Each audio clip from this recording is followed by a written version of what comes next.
Alright everyone, welcome back to ChickenHole Base.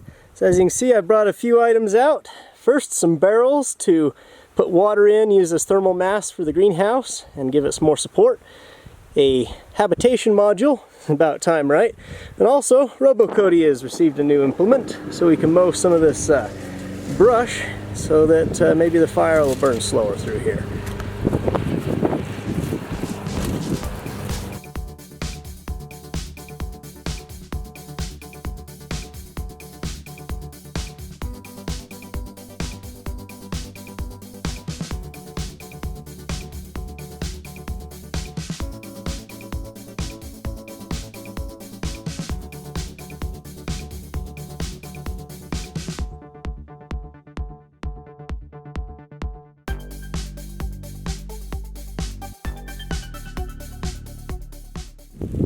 There we are. The lawn has been mowed. And there's quite a bit more to do. I wanted to do more of this up behind there and over there. But the lawnmower ran out of fuel. Pull rope broke. Blade definitely needs sharpening.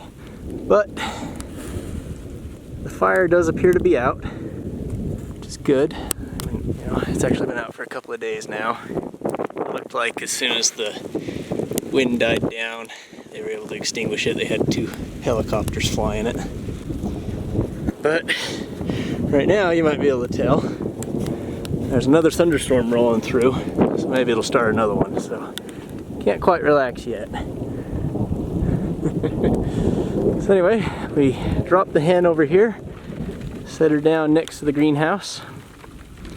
Took the wheels off. I'll take those with me when I leave, just so no one can hook onto it and drive away. Let's come over here and look in. I put it here mostly because easy access to power. Just got that running into the inverter, which is inside that barrel. Here we are. See, charging my laptop and flashlight. There's where I feed the cat. And up here's the cat. Hello, buddy. Let me turn up the brightness. What are you doing? Staying out of the weather, huh? Now, something about him. See that scab on his neck? Hey, hey, hey.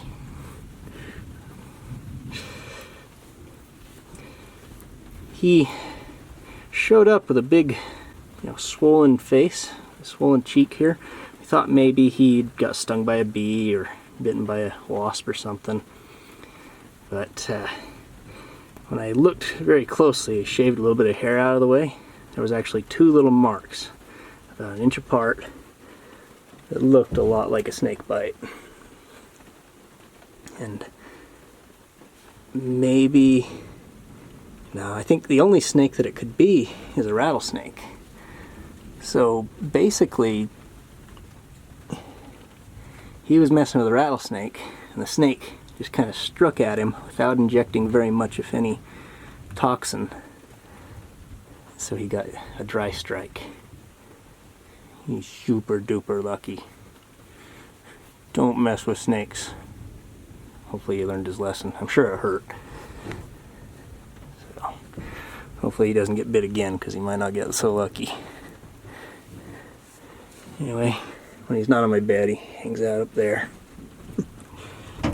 Come down out of here. Down the brightness again.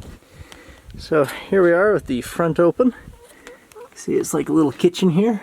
Got a fridge, got a light, which needs a new bulb, towel holder, kitty cat.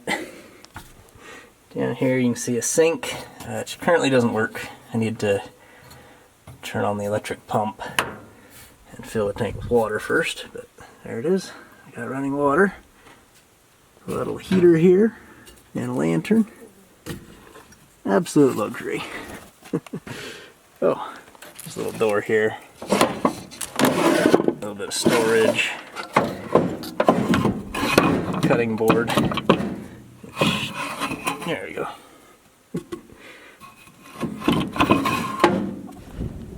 This is where I threw all the material that the lawnmower cut. It's little twigs and bits of grass. I was thinking maybe I could compost it, make some more soil. Yeah. Or maybe I'll just keep it kind of dry and save it, and then at the end of the fire season we'll go throw it out over the yard to act as mulch. So anyway, let's head up into the greenhouse, give a quick update on there. See, here we are. Things are growing.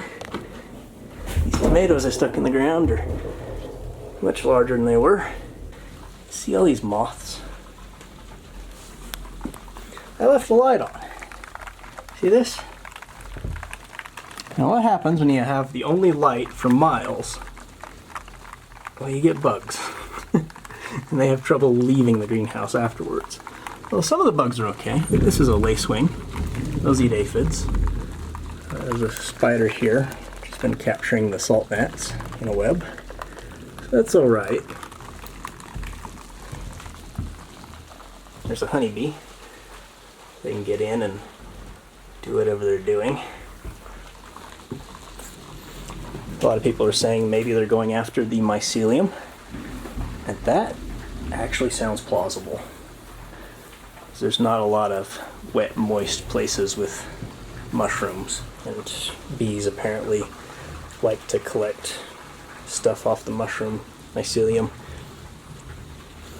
So anyway, got these tomatoes here. They're flowering. We're going to be making fruit very soon. Just give them a little bit of a shake to knock the pollen down so they can self-pollinate. Been doing that every time I come in.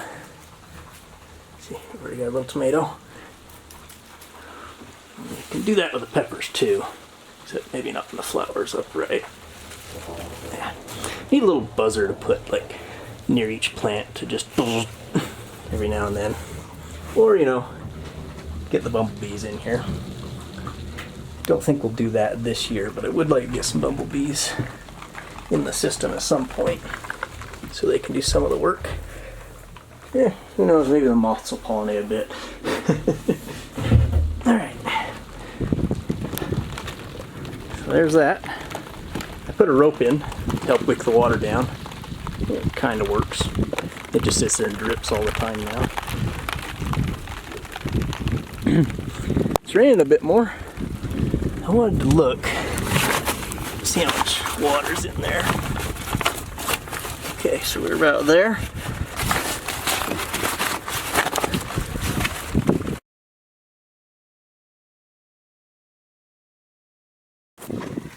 Okay, so it's been about a week. It's now August 9th. That's where the water level was on the 2nd. And there's where it is right now. Let me mark that. And this is with the pump not running. So this is 8.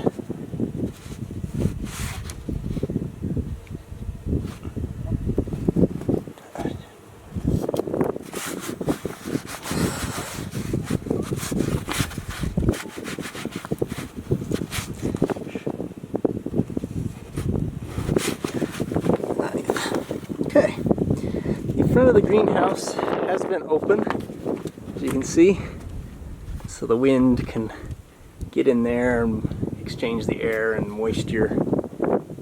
I will solve that problem at some point, but let's see how much water we're losing as it is right now. Got some water here.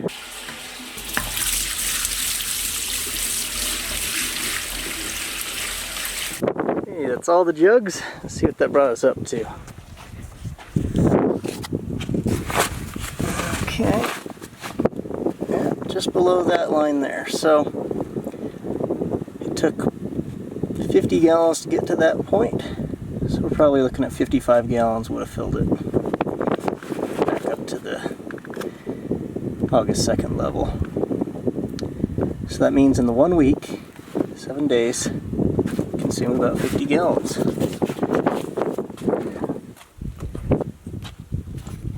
You know, that's not particularly bad. You know, for the size of garden I've got here, that's pretty efficient. Let's see if we can improve that in future episodes though. So I'm putting up some strings to support the tomatoes and other plants. Looks like a couple of the chickens have come to see what I'm doing. Oh, there's 3 of them there. You might also be able to see in the back of the truck there, I took these plants, the Polonia and the bananas, out of here. Just so I had room to walk. I also cleaned out most of the algae. I think I'm not going to put the plants back. I think when I go back to town, I'm going to take those plants with me. I'm just not ready for them. And I probably won't be ready for them till possibly even next year. So I'll just have to have them somewhere else for now. Maybe even give them to somebody. Anyway, you can see these tomatoes are growing like crazy. I planted the wrong type. I thought these were the determinate variety, but apparently the yellow pear are indeterminate. So yeah, they grow like crazy and they keep growing. They produce suckers, which I'm plucking off, trying to manage them. Chickens like eating the stuff that I throw out to them. You can see the determinate variety, like this one here, that's much more manageable. You don't have to prune these. Once they're done fruiting, they're done. You pull the plant out and start over. These ones could potentially keep growing forever.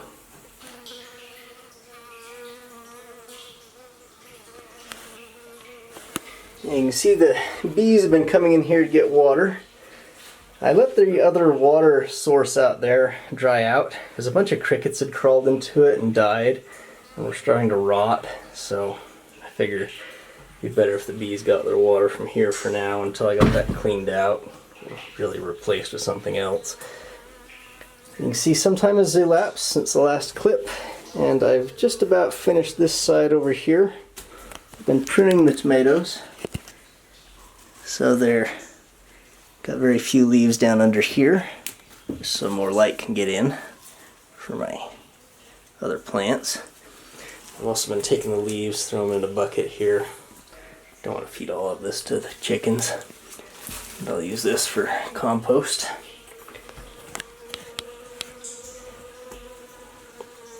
Yeah, the tomatoes are just gonna twist them around the strings here.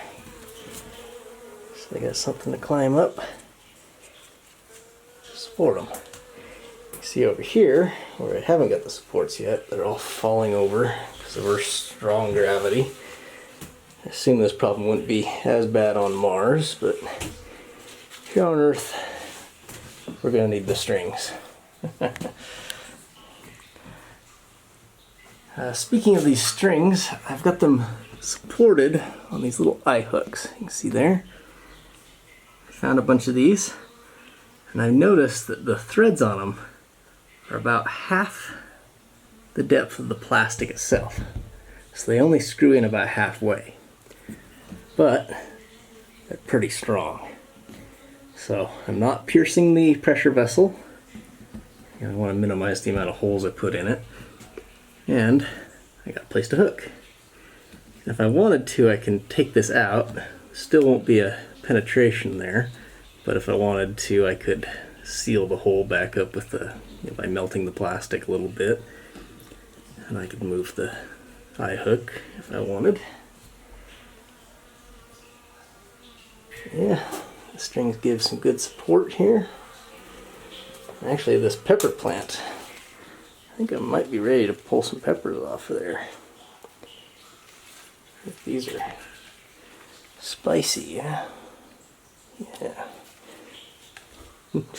All these tomatoes and stuff, I might have a salsa coming up pretty soon. Speaking of heat, it does get quite warm in here. There's not very much airflow. That's really the main problem. The humidity gets very high. So I got this little fan here. It should come on. Yeah. See, that gives the plants a little bit of wind, which I think might strengthen them. But also it moves the air around in and out so the humidity doesn't get as high. Helps evaporate some of the water, cool things off. Yeah. Let's turn that off for now. It's kind of noisy, but it makes it a lot easier to work in here when it's on. I've got it set to come on automatically for a few hours during the hottest part of the day. The only issue with that is it uses extra battery power, so I'm gonna have to move the solar panel at some point, but so far it's been working. But I think when the days start getting shorter it won't work anymore. Of course it won't be hot, so I won't need the fan as much. Alright, well, let's work on this side over here. Get this tomato pruned and moved off of the basil plant, which by the way has gotten huge. Look at this. I've been pruning it. When I harvested, I plucked out from the middle right there. So now it'll bush. Basil's pretty good. Yeah, make some basil, and tomatoes, and peppers. Oh, this is gonna be great. Eggplant even. Yeah.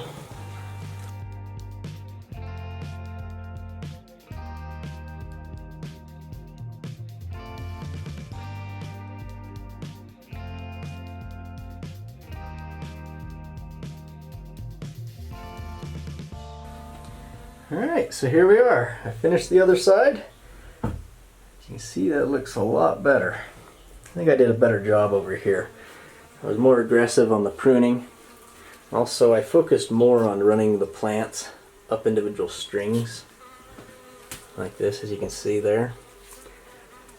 Whereas over here, I mostly just put a bunch of strings in and kind of laid the plants up on it. And I think doing it this way is much better. Uses less string. It's going to be fun when all these plants are way up to the ceiling. I'll probably have to start cutting them back to keep things under control. So, one issue I've found is there's actually water leaking out of this seam here. So it's basically impossible for me to keep the walkway completely dry. And I'm not going to be able to fix this without pulling all the dirt out.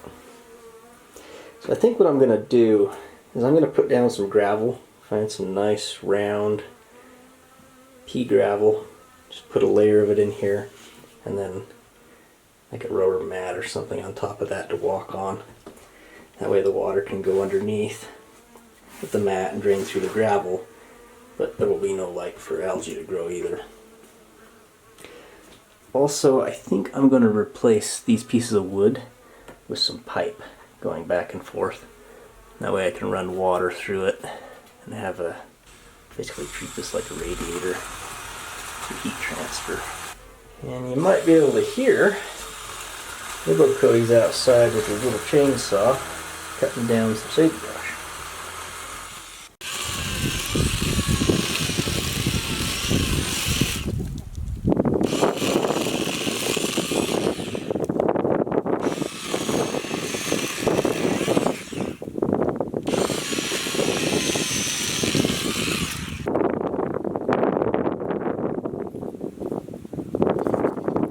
Here's the potato bucket. As you can see, the potatoes have died back. I guess it's time to dig through this and see what we ended up with in terms of potatoes. Okay, some little tiny ones. Not too bad.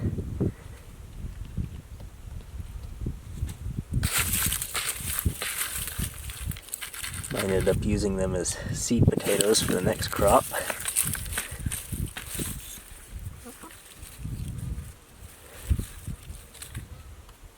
There.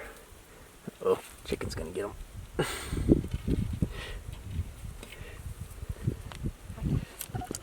This here's what I ended up with. About a handful of potatoes.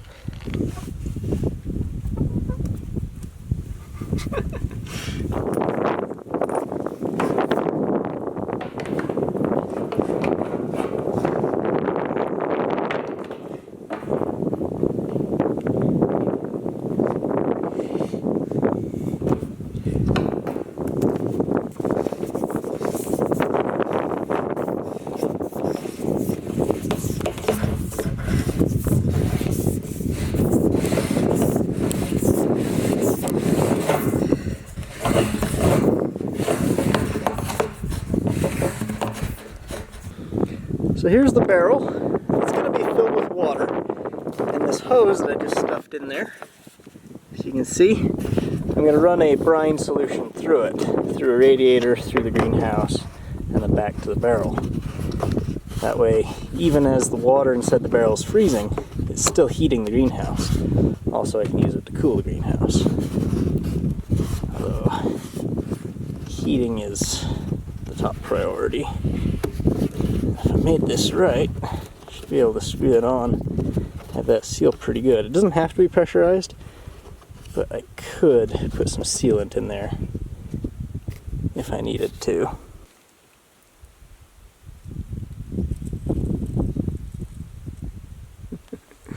So here we are. I got one of the barrels in at least. Where it's gonna go, you can see I've got it jammed underneath of that center support, sitting on some blocks.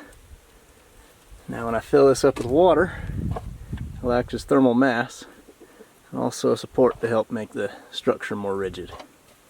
Awesome. Get the other two in and we can put the siding on. But I fear that might have to wait till next episode. As you can tell, the sun's setting and I kind of need to head back into town.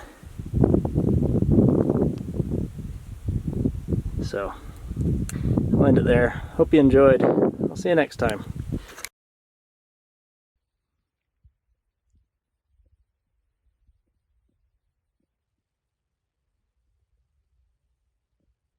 What'd you bring me?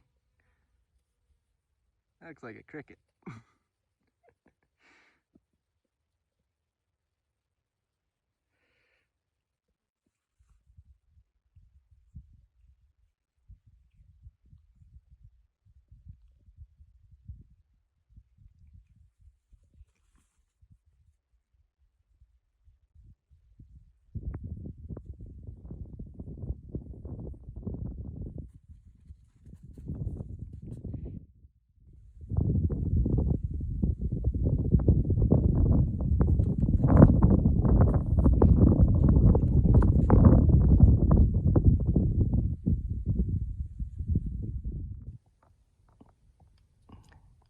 He's eating those crickets.